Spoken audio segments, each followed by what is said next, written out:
30-year-old A Chang sat in a corner of the university library, surrounded by youthful faces. Those classmates in their early 20s were excitedly discussing internship opportunities and future career plans, while A Chang looked at the heavy law textbook in his hands, feeling not a sense of ambition, but an almost suffocating shame.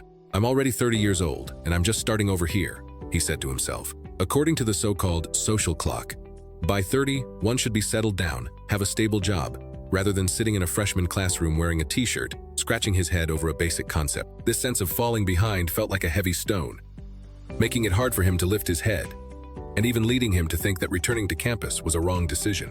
His mentor was a wise old professor who noticed a Chang's anxiety.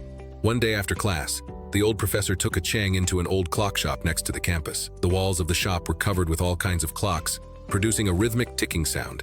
The professor pointed to the two clocks side by side on the wall. One marked Tokyo, with the hands pointing to 2 o'clock in the morning. The other marked New York, with the hour hand stopped at 12 noon. "Ah, Chiang, look at these two clocks," the professor asked gently. "Do you think the clock in New York is faster than the one in Tokyo? Or does the fact that the Tokyo clock is still in darkness mean it is failing?" A Chang shook his head and answered honestly, "No, professor, they are just in different time zones. The time they display is accurate in their respective locations." The professor smiled and nodded. "Life is the same. Everyone has their own time zone of life." The professor slowly said, "In my teaching career, I have seen countless examples. Some graduated from university at 22 but took 5 years to find their ideal job. Some became CEOs at 25 but left this world at 50 due to overwork. And some only truly started their business at 50 but lived healthily to 90. Those who seem to be ahead may not necessarily run farther than you.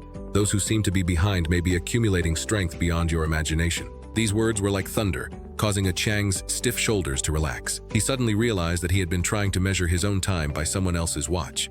He focused on others' highlights, but forgot that what he was experiencing was the necessary accumulation. At that moment, a Chang experienced a revelation about life. You have never been ahead, nor have you ever fallen behind. Everything is on time in the time zone that fate has arranged for you. He no longer feels embarrassed about being a freshman at 30. He understands that the social experiences of the past decade have made him appreciate knowledge more than his 20-year-old classmates, and have given him a deeper insight into the human relationships behind the law. This is not a delay, but a different kind of deep rooting.